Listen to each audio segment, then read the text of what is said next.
ওকে রাত্রির 2:30টার সময় ওকে বাড়ির থেকে নিয়ে গিয়ে খুব মারপিট মেরেছে, মানে লোহার রড টড দিয়ে এমন মেরেছে, মাথার ঘিলু বেরিয়ে গেছে পেছন দিক দিয়ে। খুন করে তারা তৃণমূলেরই নেতা, তৃণমূলের সঙ্গে জড়িত। নামটা আমি বলতে পারবো না।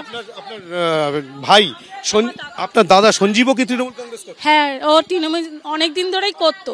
আপনাদের কাদের বিরুদ্ধে অভিযোগ রয়েছে? কাউকে কি জানিয়েছিলেন, নেতৃত্ব কাউকে? হ্যাঁ, দেবরাজ দাকে জানিয়েছিলাম। দেবরাজ চক্রবর্তী ফোন তোলেনি। তারপর কাউন্সিলরকে জানিয়েছিলাম, সেও ফোন তোলেনি। সুতরাং কাউন্সিলর এবং দেবরাজ চক্রবর্তী তৃণমূল নেতা, তাকেও কিন্তু জানানো হয়েছিল। পরিবারের সদস্যরা তেমনটাই বলছেন। দেবরাজ, একটাই প্রশ্ন, পরিবারের সদস্যরা বলছেন যে আপনাকে, কাউন্সিলরকে বারংবার ফোন করা সত্ত্বেও আপনারা ফোন ধরেননি, কোনো সদুত্তর দেননি, এবং তৃণমূল কংগ্রেসের কর্মী খুন হলো তৃণমূল কংগ্রেস কর্মী রাতেই, তেমনটাই অভিযোগ। রাত্রি 1:30টা অবধি তার পরিবার এবং পাড়ার অনেকের সঙ্গে আমার কথা হয়। প্রথমবার যখন এই ঘটনা ঘটে, স্থানীয়ভাবে মারপিট হয়, তারপরে যখন 3টে সাড়ে 3টের সময় এটার পুনরাবৃত্তি হয়, তখন আমার ফোনটা সাইলেন্ট ছিল, আমি কলটা মিস করে গেছি। তারপরে সকালবেলা 7টার সময় যখন আমি জানতে পারি, তখন থেকে তাদের সঙ্গে আমার যোগাযোগ হয়েছে। বললো তারা কি তৃণমূল কংগ্রেসের কর্মী? তারা তো পরিবারের সদস্যরা তো তেমন। আমি আবারও বলি, এখানে তৃণমূল অন্যান্য রাজনৈতিক দলের কথা আমি বলতে আসিনি। আমরা চাই সকলে মিলে, তৃণমূল হোক, অন্যান্য রাজনৈতিক দল হোক, যে এটার সঙ্গে যুক্ত তারা শাস্তি পাক।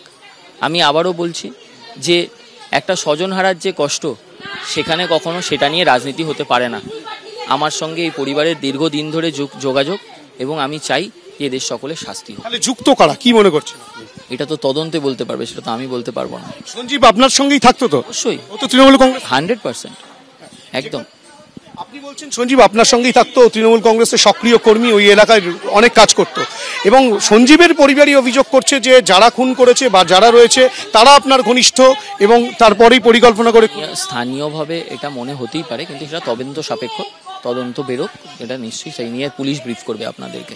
কালকে নাইট 1:30টার সময় বাগুয়াটি থানাতে একটা কমপ্লেন পেলাম, अर्जुनपुर पश्चिम पारा ওইদিকে একটা ঝামেলা চলছে, টু গ্রুপসের মধ্যে একটা ঝামেলা চলছে। তখন ঠিক টাইম থানার পার্টি ওখানে ইন্টারভেনশন করেছিল। তো পুলিশ ইন্টারভেনশন পরে ওখানে যে ইনজার্ড ছিল ওনাকে হসপিটাল শিফট করানো হয়েছে। ওখানে হি ওয়াজ ব্রড ডেড। তো এই ঘটনা হয়েছে। তো যে ব্রড ডেড আছে, like he is actually history sheeter আছে থানার, কেন ওনার এগেনস্টের অলমোস্ট 11টা কেসেস আছে এখানে, including arms act and NDPS cases আছে।